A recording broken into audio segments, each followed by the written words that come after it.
남편의 장례식장에서 어떤 여자가 울고 있었습니다.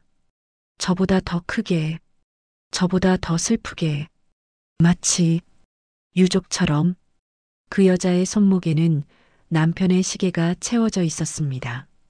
저는 윤정이 42입니다. 사흘 전 남편 강민우가 세상을 떠났습니다. 갑작스러운 교통사고였습니다.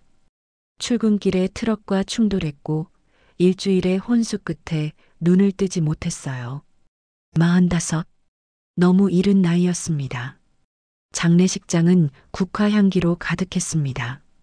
하얀 꽃잎과 검은 리본, 조문객들의 낮은 목소리, 모든 게 낯설었어요.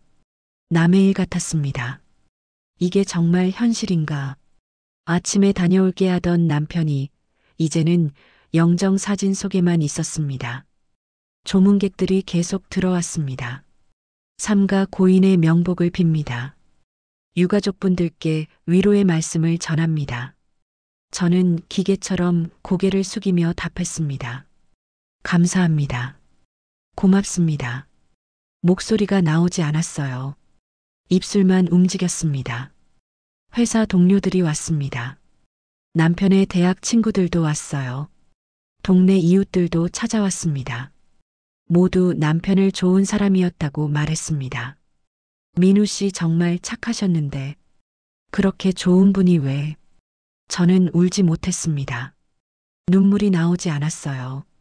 그냥 멍했습니다. 오후 3시쯤이었을까요?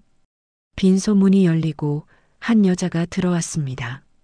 검은 원피스를 입은 30대 중반쯤 되어 보이는 여자였어요.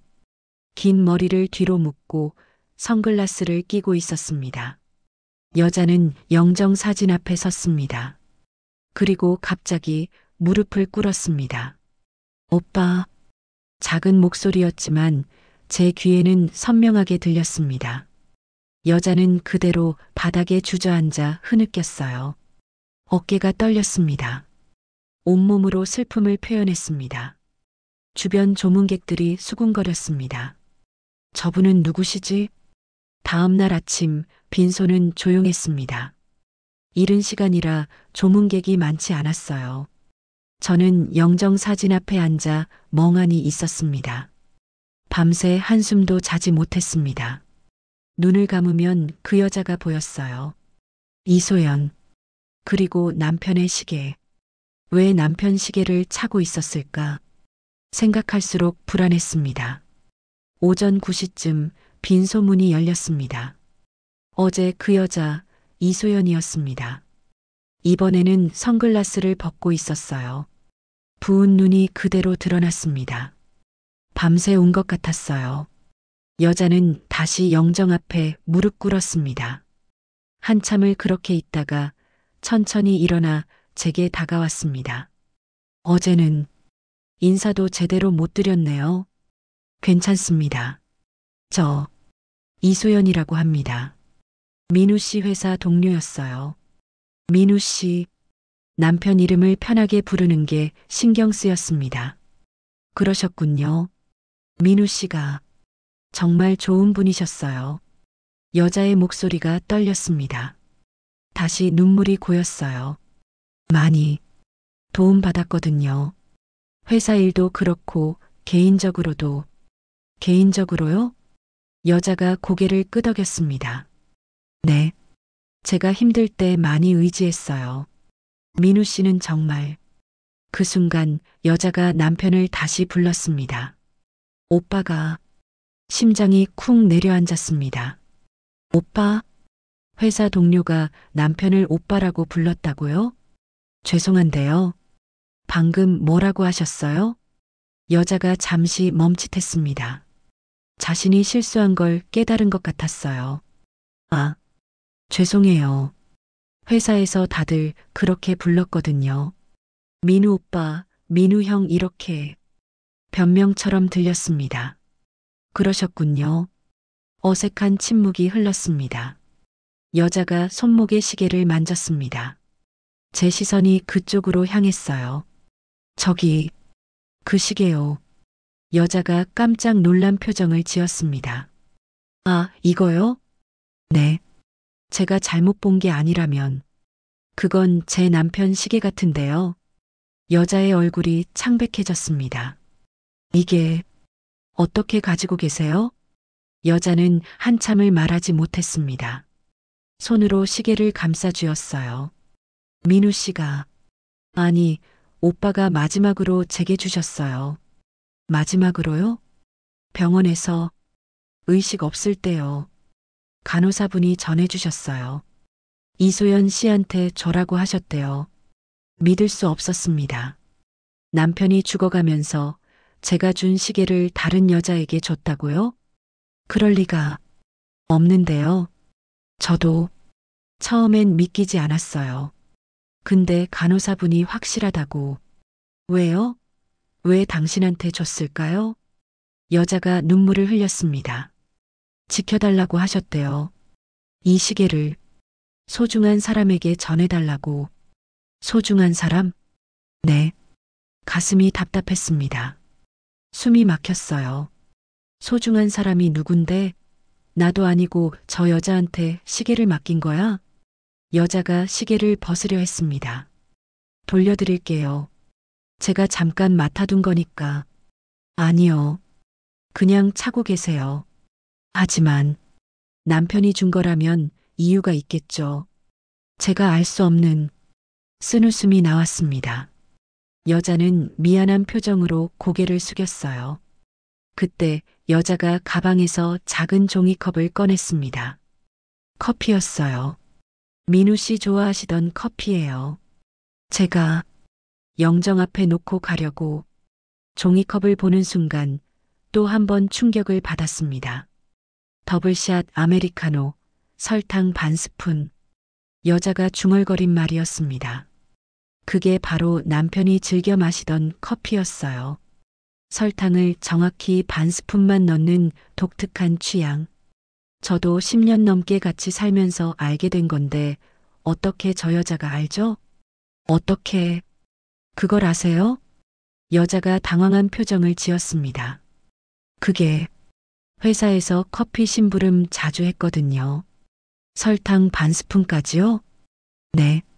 민우 씨가 까다로우셔서 말을 할수록 이상했습니다. 회사 동료가 그렇게까지 자세히 알 수 있나요? 그리고 왼쪽 어깨 수술 흉터 있으시잖아요. 그것 때문에 겨울에 어깨 많이 아프시다고. 멈췄습니다. 왼쪽 어깨 수술 흉터. 그건 남편이 옷을 벗어야만 볼 수 있는 거였습니다. 어떻게 그걸 아세요? 여자가 입술을 깨물었습니다. 그게 회사 야유회 때 야유회에서 옷을 벗었나요?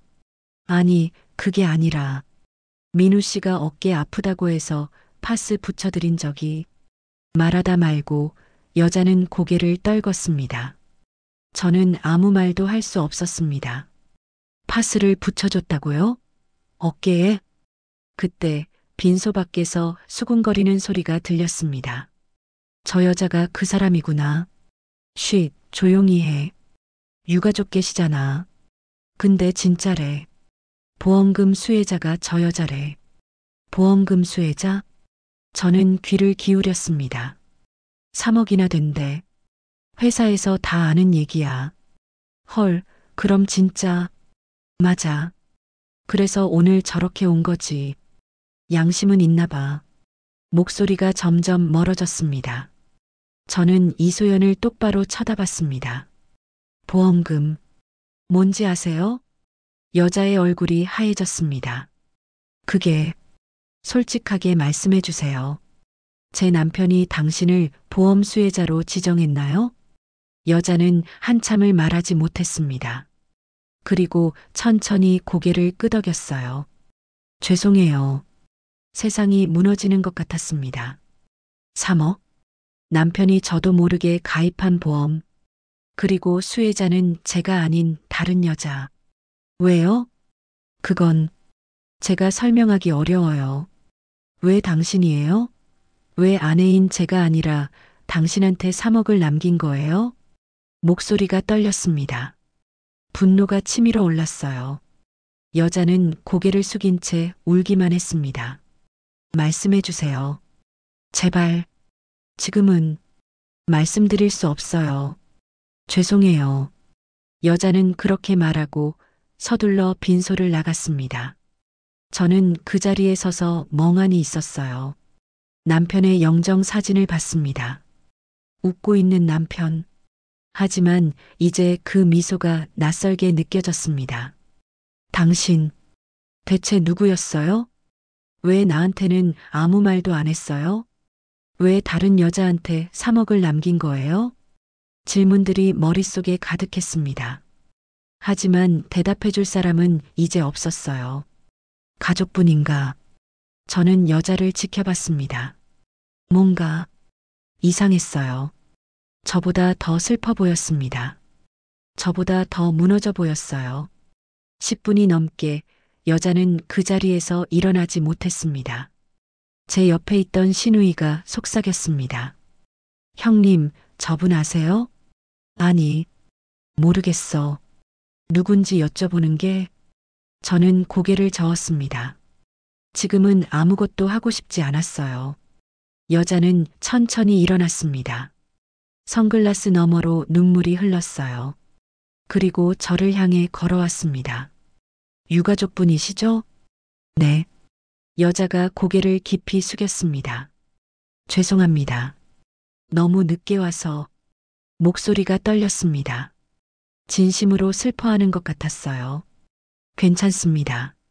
와주셔서 감사합니다. 여자는 다시 한번 절을 하고 옆으로 물러났습니다. 빈소 한쪽 구석에 앉더니 고개를 숙이고 계속 울었어요. 저는 그 모습을 지켜봤습니다. 그때였습니다. 여자가 손으로 눈물을 닦는 순간 제 시선이 그녀의 손목에 멈췄습니다. 은색 시계. 심장이 멈추는 것 같았습니다. 그 시계. 제가 알고 있는 시계였습니다. 결혼 10주년 때 제가 남편에게 선물한 시계였어요. 뒷면에 이니셜까지 새긴 세상에 단 하나뿐인 커스텀 시계. 왜 저 여자가? 손이 떨렸습니다. 숨이 막혔어요. 신우이가 제 팔을 잡았습니다. 형님, 괜찮으세요? 얼굴이 창백해요. 아니, 괜찮아. 하지만 괜찮지 않았습니다. 저는 여자를 계속 쳐다봤어요. 그 시계를, 남편의 시계를, 어떻게 저 사람이 남편 시계를 차고 있는 거지? 남편은 그 시계를 항상 차고 다녔습니다. 출근할 때도, 주말에도, 심지어 잘 때도 벗지 않았어요. 이거 당신이 준 거잖아. 평생 차고 다닐 거야. 그렇게 말하던 남편이었습니다. 그런데 왜 저 여자가? 여자는 계속 울고 있었습니다. 시계를 만지작거리며 흐느꼈어요. 마치 그 시계가 남편의 마지막 흔적이라도 되는 것처럼. 조문객 중 한 명이 저에게 다가왔습니다. 남편 회사 동료였어요. 사모님, 힘내세요. 네, 고맙습니다. 그 동료가 힐끗 저 여자를 보더니 작게 한숨을 쉬었습니다. 저분도 참 많이 힘들어 하시네요. 혹시 저분 아세요? 네, 회사 직원이에요. 이소연 씨요. 이소연. 처음 듣는 이름이었습니다. 남편이랑 친했나요? 동료가 잠시 말을 멈췄습니다. 뭔가 망설이는 것 같았어요. 그게 뭐라고 말씀드려야 할지. 괜찮습니다. 말씀해 주세요. 대표님이랑 많이 가까웠어요. 회사에서 가깝다는 게 무슨 의미인지 저는 묻지 못했습니다. 동료는 어색하게 웃으며 자리를 떠났어요. 저는 다시 여자를 봤습니다. 이소연. 검은 옷을 입고 구석에서 우는 여자. 남편의 시계를 차고 있는 여자. 가슴 한쪽이 무너지는 것 같았습니다. 대체 당신은 누구죠? 여자는 한참을 울다가 천천히 일어났습니다. 영정사진 앞에 다시 한번 절을 하고 빈소를 나갔어요. 저는 그 뒷모습을 지켜봤습니다. 문이 닫히는 순간 제 안에서 무언가가 꺼져버렸습니다. 슬픔이 아니었습니다. 불안이었습니다. 남편, 당신 대체 누구였던 거예요? 장례를 마친 날 저녁, 저는 집으로 돌아왔습니다. 텅 빈 집이었어요. 남편이 없는 집, 현관에 남편의 구두가 그대로 놓여 있었습니다. 옷걸이에는 남편의 코트가 걸려 있었어요. 모든 게 그대로인데 남편만 없었습니다. 거실 소파에 앉았습니다. 멍하니 천장을 바라봤어요. 보험금 3억. 이소연. 머릿속이 복잡했습니다. 남편이 저를 속였다는 생각이 들었어요. 뭔가를 숨기고 있었다는 확신이 들었습니다. 알아야 했습니다. 진실을. 저는 남편의 서재로 향했습니다. 문을 열고 들어갔어요. 책상 위에는 남편의 노트북과 서류들이 놓여 있었습니다. 책상 서랍을 열었습니다. 각종 영수증, 명함, 메모지들이 가득했어요. 하나하나 꺼내며 확인했습니다. 아무것도 특별한 건 없었어요. 두 번째 서랍을 열었습니다. 통장들이 정리되어 있었습니다. 급여 통장, 적금 통장, 카드 명세서, 모두 제가 알고 있는 것들이었어요. 세 번째 서랍은 잠겨 있었습니다. 잠긴 서랍? 남편이 서재 서랍에 자물쇠를 채워둔 걸 본 적이 없었습니다. 열쇠를 찾았어요. 책상이 펜꽂이 밑에 작은 열쇠가 붙어 있었습니다. 손이 떨렸습니다. 열쇠를 넣고 돌렸어요. 찰칵. 서랍이 열렸습니다. 안에는 두꺼운 갈색 파일 하나가 들어 있었어요. 꺼내서 펼쳤습니다. 첫 번째 서류. 생명보험 가입 계약서. 계약자 강민우. 피보험자 강민우. 보험금 3억. 수익자 이소연. 가슴이 철렁했습니다. 정말이었습니다. 소문이 아니라 사실이었어요. 남편이 직접 이소연을 수혜자로 지정한 거였습니다. 계약일은 3년 전이었습니다. 2021년 5월. 왜 3년 전부터? 다음 서류를 넘겼습니다. 대출 계약서였어요. 금액 2천만 원. 용도 보험료 납부. 남편이 대출까지 받아서 보험에 가입했다는 뜻이었습니다. 미친. 욕이 튀어나왔습니다. 가정을 위해 쓸 돈도 부족하다고 하면서 몰래 2천만 원을 빌려서 다른 여자 앞으로 보험을 들었다고요? 다음 서류들을 확인했습니다. 병원 영수증들이었어요. 서울대병원 소아암센터. 환자명 이준서.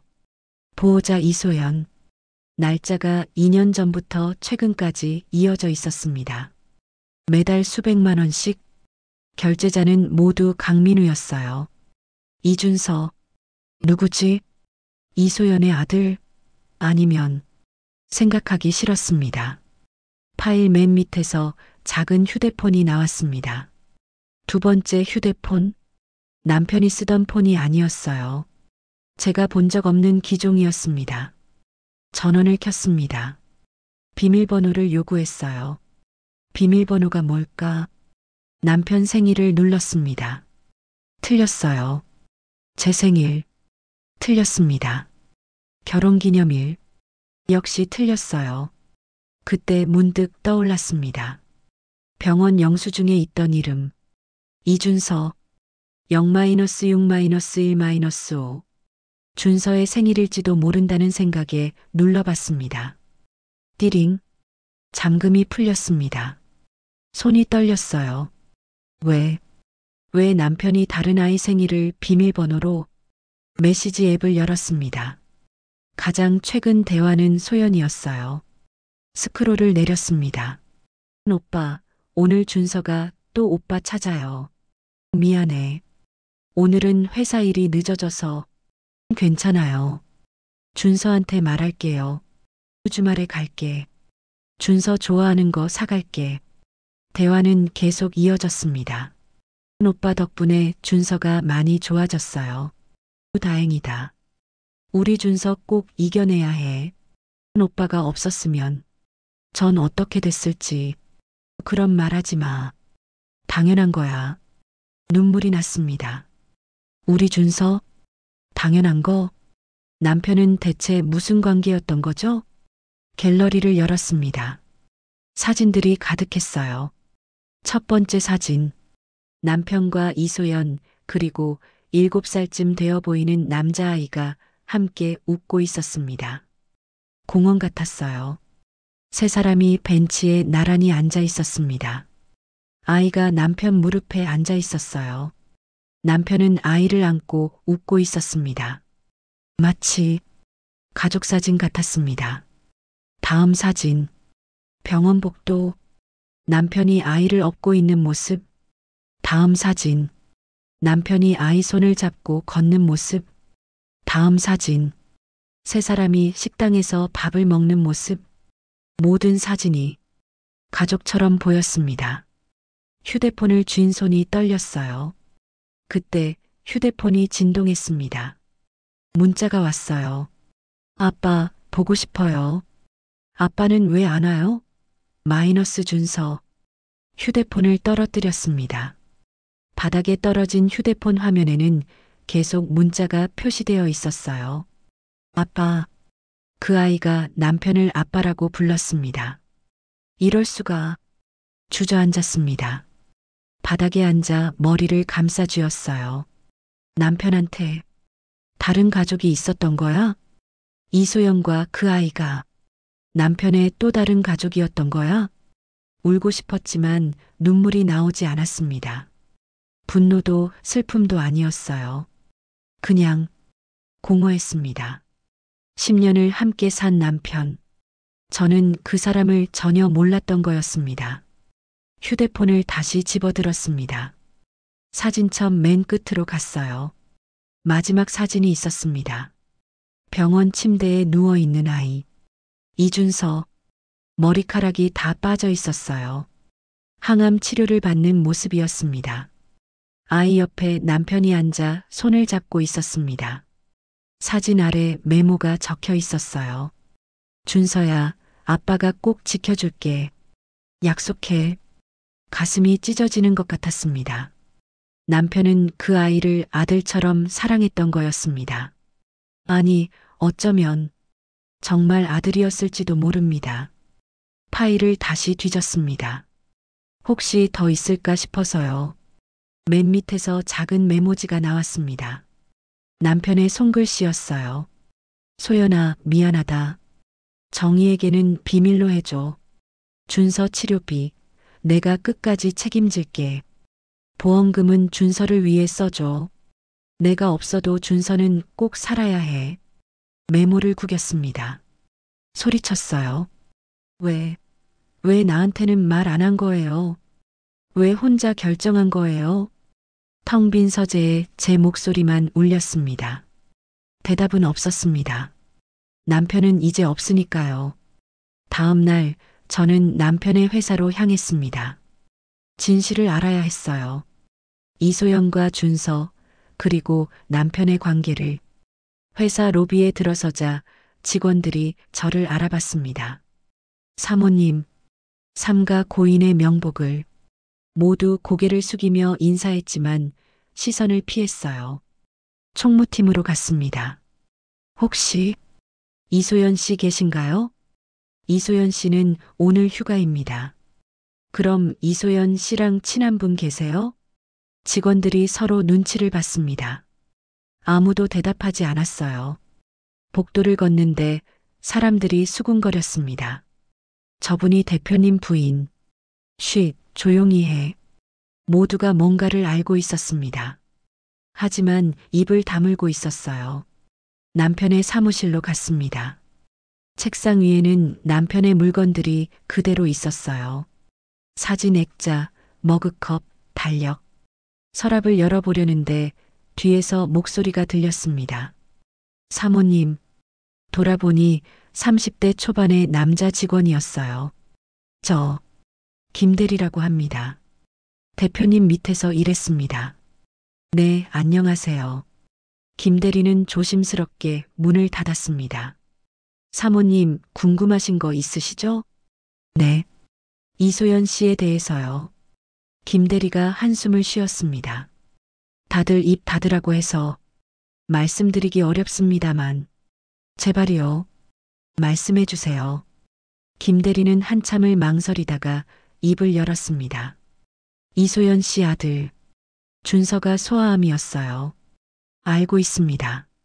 대표님이 3년 동안 병원비를 다 대주셨어요. 왜요? 왜 그랬을까요? 그건 저도 정확히는 말씀해 주세요. 김 대리가 목소리를 낮췄습니다. 회사 공장에서 화재가 있었어요. 3년 전에 그때 이소연 씨랑 준서가 갇혔었습니다. 가슴이 철렁했습니다. 대표님이 직접 뛰어들어가서 둘을 구했어요. 근데 그 과정에서요? 대표님 폐가 심하게 손상됐습니다. 유독가스를 너무 많이 마셔서요. 손이 떨렸습니다. 그 후로 대표님 건강이 계속 안 좋으셨어요. 병원 자주 다니셨고, 왜 나한테 말 안 한 거죠? 사모님께 걱정 끼치고 싶지 않으셨대요. 그리고 김 대리가 말을 멈췄습니다. 그리고요? 1년 뒤에 준서가 백혈병 진단을 받았어요. 대표님이 자기 책임이라고 하셨습니다. 무슨 더 빨리 구했으면 준서가 연기를 덜 마셨을 거라고. 그래서 병원비를 대주기 시작하신 거예요. 월급의 절반 이상을요? 네. 대출도 받으셨고 개인 적금도 다 해지하셨어요. 눈물이 났습니다. 그래서 보험도 들으신 거예요. 준서 치료비를 위해서요. 제가 아니라 준서를 위해서. 김 대리가 고개를 끄덕였습니다. 대표님은 정말 좋은 분이셨습니다. 사무실을 나왔습니다. 복도를 걷는데 다른 직원들이 속삭이는 소리가 들렸어요. 그래도 이해가 안 되지 않아? 자기 가정은 생각 안 하고. 쉿, 사모님 들어. 진짜 불쌍한 건 사모님이지. 남편이 다른 여자 아이 살리느라 발걸음을 멈췄습니다. 모두가 그렇게 생각하고 있었구나. 남편이 바보 같은 선택을 했다고, 가정을 망쳤다고. 하지만 정말 그럴까요? 집으로 돌아와 남편의 서재에 다시 들어갔습니다. 뭔가 더 있을 것 같았어요. 남편이 숨긴 진실이 더 있을 거라는 확신이 들었습니다. 책장을 하나하나 살펴봤습니다. 경영학 책, 소설책, 잡지들 모두 평범했어요. 하지만 책장 맨 윗칸, 먼지가 쌓인 오래된 책들 사이에서 뭔가 이질적인 게 보였습니다. 작은 나무 상자였어요. 의자에 올라가 상자를 꺼냈습니다. 무거웠어요. 책상 위에 내려놓고 뚜껑을 열었습니다. 안에는 여러 물건들이 들어 있었어요. 첫 번째, 작은 녹음기. 손이 떨리며 재생 버튼을 눌렀습니다. 잡음이 들리더니 남편의 목소리가 흘러나왔습니다. 2021년 5월 12일. 남편의 목소리는 평소와 달랐어요. 지쳐있고 힘없었습니다. 오늘 병원에서 진단 결과가 나왔다. 심장이 빠르게 뛰었습니다. 폐섬유화증 말기. 의사 선생님이 말씀하셨다. 길어야 5년. 숨이 막혔습니다. 공장 화재 때 유독가스를 너무 많이 마셨나 보다. 준서를 구하려고 2층까지 올라갔을 때 그때 이미 끝난 거였구나. 눈물이 흘렀습니다. 5년. 준서를 살렸는데 나는 5년밖에 못 산다니. 신은 참 공평하시다. 남편이 웃는 소리가 들렸어요. 쓸쓸한 웃음이었습니다. 정의에게는 말할 수 없다. 알면 너무 슬퍼할 테니까. 바보. 혼잣말이 나왔습니다. 대신 준서를 끝까지 지키기로 했다. 내가 살린 아이니까. 내 마지막 책임이니까. 녹음이 멈췄습니다. 다음 파일을 재생했습니다. 2022년 3월 5일. 오늘 준서가 백혈병 진단을 받았다. 남편의 목소리가 떨렸어요. 신은 정말 잔인하시다. 내가 구한 아이를 또 데려가시려고. 소연 씨가 울고 있었다. 준서는 겁에 질려 있었다. 나는 아무것도 해줄 수 없었다. 그날 밤 결심했다. 준서 치료비는 내가 책임지겠다고. 내 병보다 준서 병이 더 급하다. 나는 어차피 시간이 없으니까 녹음기를 내려놓았습니다. 더 이상 들을 수 없었어요. 상자 안을 다시 뒤졌습니다. 병원 진단서가 나왔습니다. 환자명 강민우, 진단명 특발성 폐섬유화증 말기, 예후 불량 5년 생존율 20% 이하, 소견 지속적 산소 치료 필요, 폐 이식 권고. 진단일은 3년 반 전이었습니다. 5년. 남편은 자신이 죽을 날을 알고 있었던 거였습니다. 그리고 그 시간을 준서를 위해 쓴 거였어요. 다음은 작은 수첩이었습니다. 펼쳐봤어요. 남편의 손글씨로 빼곡히 적혀 있었습니다. 2021년 5월 마이너스 진단 확정. 5년. 준서를 끝까지 지켜야 한다. 2021년 6월 마이너스 보험 가입. 정의에게는 비밀. 죄송합니다. 2021년 8월 마이너스 대출 2천만 원. 보험료 납부. 2022년 3월 마이너스 준서 백혈병. 신이시여 제발. 2022년 4월 마이너스 병원비 300만 원. 월급에서 송금. 2022년 7월 마이너스 산소호흡기 처방. 정의 몰래 병원 다님. 2023년 2월 마이너스 준서 항암 6차. 준서야 버텨라. 2023년 9월 마이너스 내 몸 악화. 하지만 준서가 먼저다. 2024년 5월 마이너스 준서 완치 판정. 감사합니다. 2024년 8월 마이너스 4시간도 얼마 안 남았다. 정희야 미안해. 마지막 페이지에는 이렇게 적혀 있었습니다. 소연 씨에게는 고맙다고. 정희에게는 미안하다고. 준서에게는 살아남으라고. 수첩을 가슴에 안았습니다. 눈물이 멈추지 않았어요. 남편은 혼자 모든 걸 짊어지고 있었던 거였습니다. 죽음도 병원비도 죄책감도. 상자 앞마지막 물건은 작은 봉투였습니다. 열어보니 색연필로 그린 그림이 나왔어요. 아이가 그린 그림이었습니다.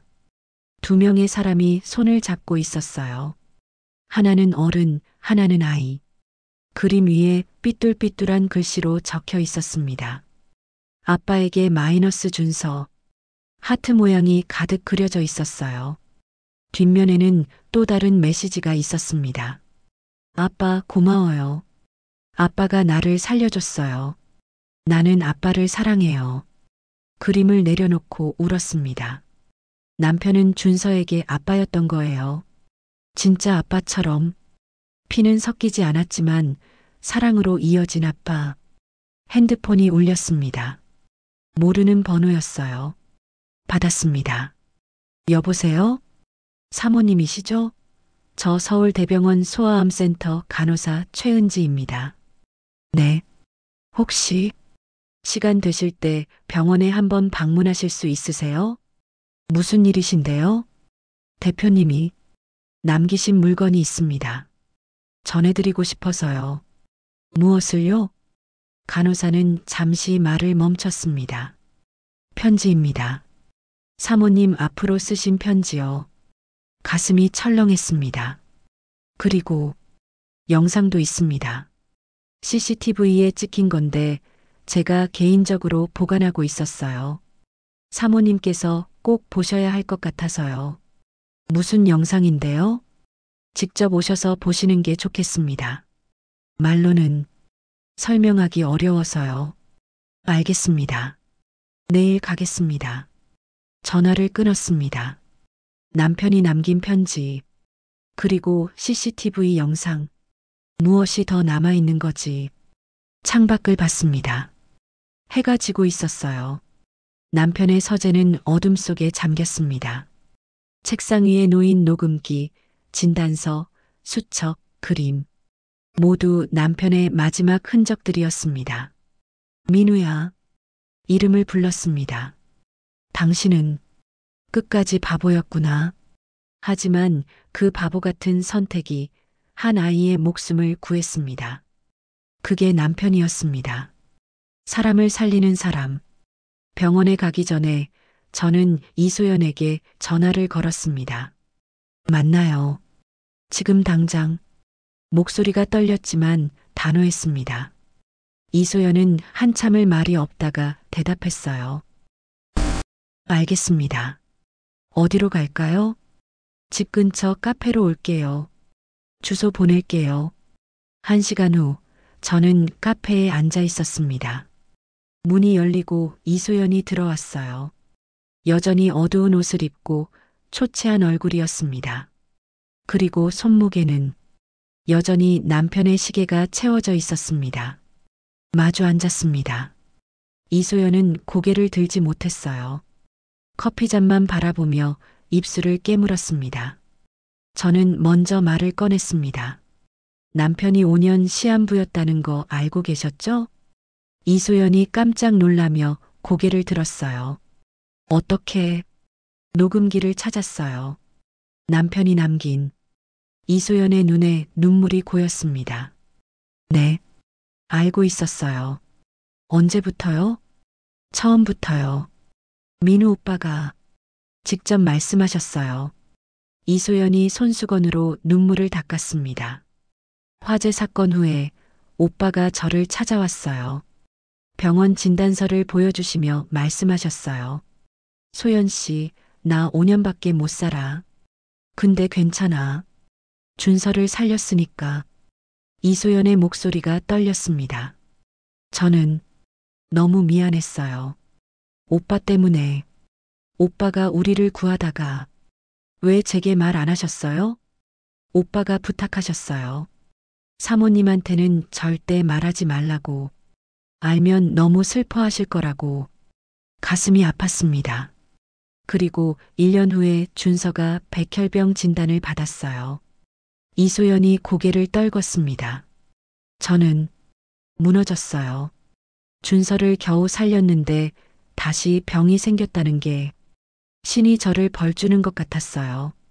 그때 남편이 네, 오빠가 다시 찾아왔어요. 그리고 말씀하셨어요. 준서 치료비는 내가 책임질게. 내가 늦게 구해서 준서가 아픈 거니까. 하지만 저는 거절했어요. 어떻게 그럴 수가 있어요. 오빠는 이미 목숨까지 걸었는데. 이소연이 흐느꼈습니다. 근데 오빠는 듣지 않으셨어요. 매달 병원비를 보내셨어요. 제 통장으로. 제가 거절해도 계속 월급의 절반 이상을요. 네. 저는 몰랐어요. 그렇게까지 큰 돈인 줄. 나중에 알고 나서 너무 놀랐어요. 이소연이 가방에서 통장을 꺼냈습니다. 이게 오빠가 보내주신 돈이에요. 3년간 총 1억 2천만 원. 통장을 펼쳐 보여줬어요. 매달 300만 원에서 500만 원씩 입금 기록이 있었습니다. 저는 이 돈을 다 준서 치료비로 썼어요. 한 푼도 안 남기고. 그리고 보험은. 이소연이 시계를 만졌습니다. 오빠가 작년에 말씀하셨어요. 자기 시간이 얼마 안 남았다고. 그래서 보험을 들었다고. 소연 씨, 내가 죽으면 3억이 나와. 그거 준서 써. 앞으로 치료비, 학비, 생활비 전부. 전 거절했어요. 말도 안 된다고. 어떻게 자기 목숨에 보험을 들어서 저한테 주냐고. 하지만 오빠는 나한텐 정의가 있어. 집도 있고 퇴직금도 있어. 근데 준서한텐 아무것도 없잖아. 내가 마지막으로 남겨주고 싶어. 이소연이 울먹였습니다. 오빠는 준서를 정말 아들처럼 생각하셨어요. 알아요. 휴대폰에서 다 봤어요. 준서도 오빠를 아빠처럼 따랐어요. 진짜 아빠처럼. 이소연이 휴대폰을 꺼내 사진을 보여줬습니다. 병원 복도에서 남편이 준서를 업고 있는 사진이었어요. 항암 치료 끝나고 힘들어할 때마다 오빠가 업어주셨어요. 준서는 오빠 등에서만 잠들었어요. 다음 사진. 남편이 준서 손을 잡고 병원 정원을 걷는 모습. 매주 토요일마다 오셨어요. 준서랑 산책하시면서 이야기 들어주시고. 다음 사진. 남편이 준서에게 책을 읽어주는 모습. 준서가 가장 좋아했던 시간이에요. 오빠가 읽어주는 동화책. 이소연이 휴대폰을 내려놓았습니다. 사모님, 오빠는 바람 피운 게 아니에요. 알아요.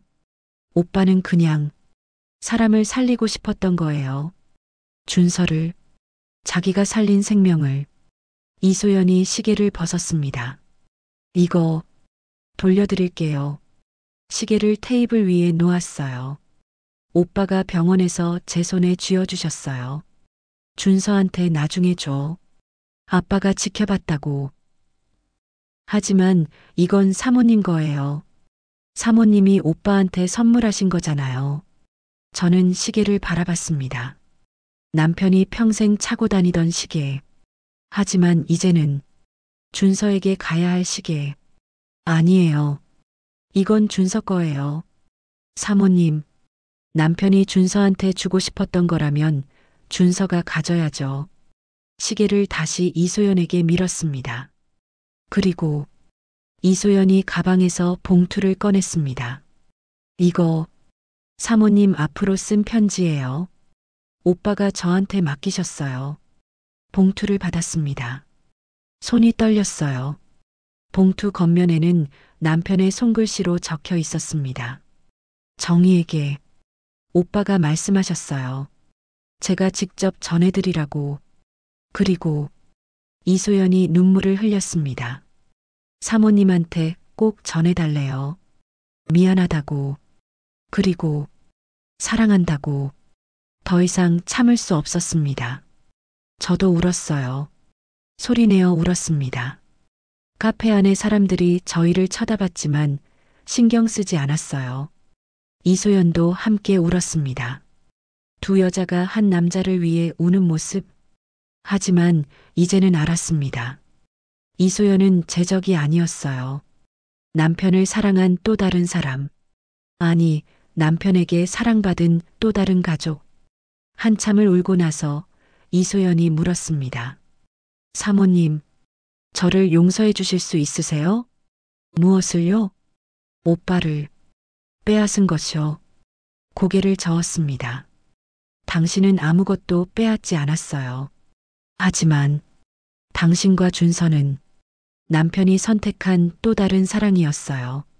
제가 이해 못한 것뿐이에요.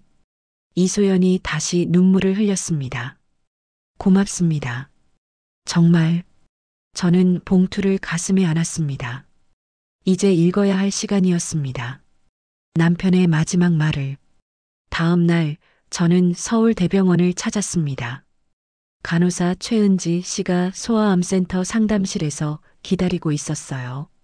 그녀는 USB 하나를 건네며 CCTV 영상이라고 말했습니다.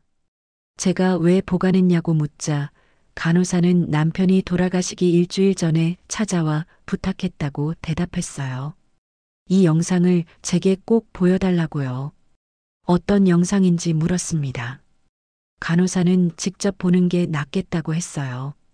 노트북에 USB를 꽂고 파일을 열었습니다. 화면이 켜졌습니다. 병원 복도 CCTV였어요. 날짜는 2024년 8월 15일. 사고 나기 한 달 전이었습니다.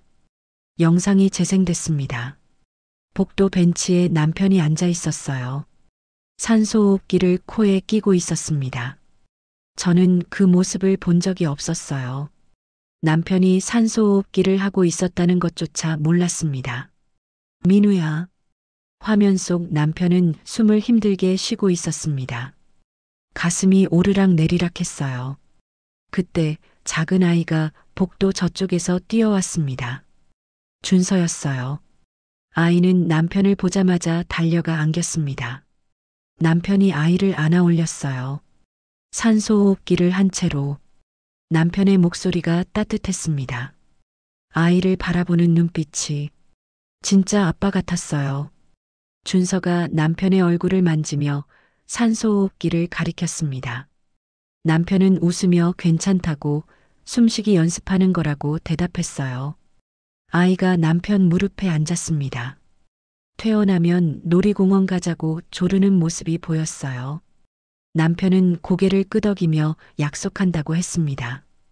두 사람이 새끼손가락을 걸었어요. 남편이 준서의 머리를 쓰다듬었습니다. 뭔가 말하려다 참는 것 같았어요. 하지만 결국 아무 말도 하지 않았습니다. 준서가 남편의 시계를 만졌습니다. 남편은 잠시 망설이다가 시계를 벗어 아이 손목에 채워줬어요. 너무 커서 시계가 흘러내렸습니다.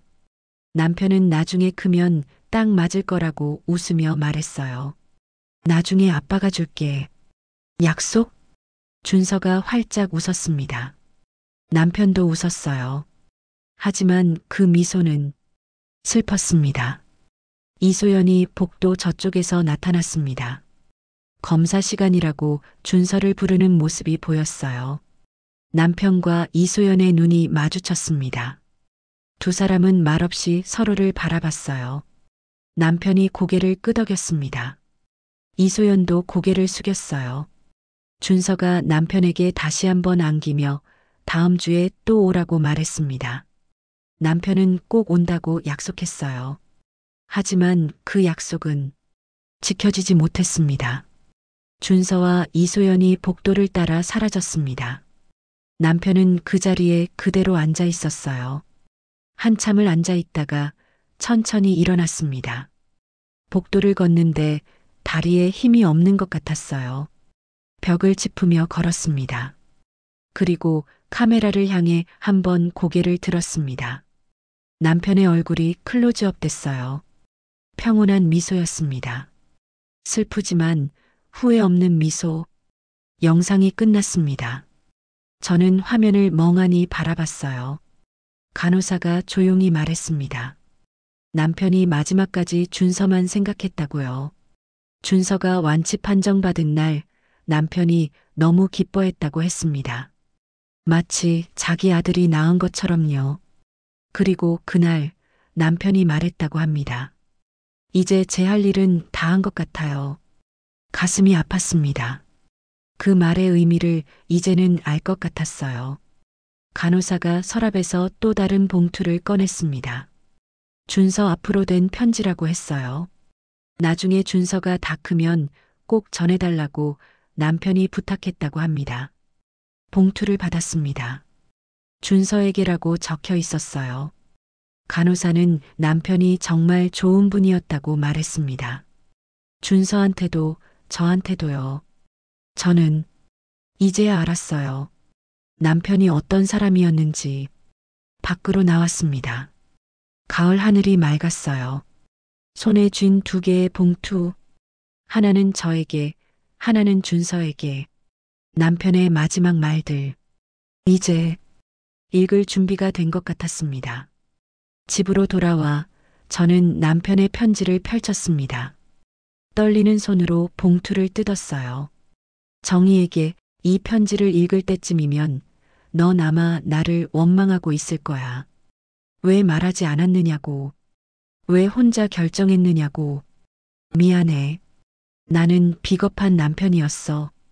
죽음을 숨기고 다른 아이를 사랑했다고 오해받을 것을 알면서도 끝까지 말하지 못했어.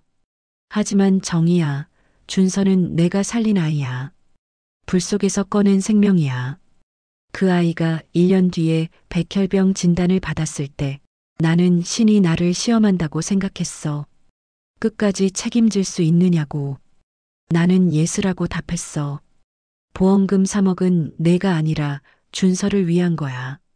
너에게는 집과 퇴직금, 그리고 내 사랑이 남아있으니까. 하지만 준서에게는 아무것도 없었어. 그래서 내가 남겨주는 거야. 정희야, 나를 용서해줘. 그리고 가끔 준서를 봐줘. 단지 그 아이가 살아있다는 것만 기억해줘. 내가 마지막으로 지킨 생명이라는 것을. 사랑해, 정이야. 끝까지 편지를 가슴에 안았습니다. 눈물이 흘렀어요. 하지만 이제는 이해할 수 있었습니다. 남편이 왜 그런 선택을 했는지. 일주일 후 저는 이소연과 준서를 만났습니다. 공원 벤치에 셋이 앉았어요. 준서는 처음 보는 저를 낯설어 했습니다. 이소연 뒤에 숨었어요. 저는 가방에서 시계를 꺼냈습니다. 남편의 시계. 준서야, 이거 아빠가 너 주고 싶어 했어. 준서가 눈을 크게 떴습니다. 이거 오빠 시계예요. 응, 너 주는 거야. 아빠가 약속했잖아. 준서는 시계를 받아들었습니다. 작은 손으로 조심스럽게 만졌어요. 지금은 커서 못 차지만 나중에 크면 차렴. 준서가 고개를 끄덕였습니다. 그리고 조용히 물었어요. 아줌마, 오빠 아내예요? 응, 그래. 오빠는 언제 와요? 가슴이 아팠습니다. 아빠는 하늘나라에 갔어. 준서의 눈에 눈물이 고였습니다. 다시 못 와요? 응. 준서가 시계를 꼭 안았습니다. 그리고 울었어요. 저도 이소연도 함께 울었습니다. 세 사람이 벤치에 앉아 조용히 우는 모습. 지나가는 사람들이 쳐다봤지만 신경 쓰지 않았어요. 한참을 울고 나서 준서가 말했습니다. 아줌마 고마워요. 이거 주셔서. 아니야. 원래 내 거야. 준서가 작게 웃었습니다. 눈물 범벅인 얼굴로. 한 달이 지났습니다. 저는 다시 장례식장을 찾았습니다. 남편의 영정 사진이 있던 그곳. 이제는 텅 비어 있었어요. 하지만 저는 그 자리에 꽃을 놓았습니다. 국화가 아니라 밝은 생화였습니다. 민우야. 남편의 이름을 불렀습니다. 이제 알았어. 넌 끝까지 사람을 살리는 사람이었구나. 준서가 잘 크고 있어. 내 시계를 소중하게 간직하더라. 나는 내가 자랑스러워. 바람이 불었습니다. 꽃향기가 퍼졌어요. 더 이상 슬픈 향기가 아니었습니다. 따뜻한 향기였어요.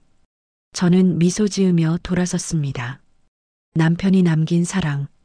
그것은 저에게만이 아니라 준서에게도 향한 것이었습니다. 그리고 저는 그 사랑을 이어가기로 했습니다.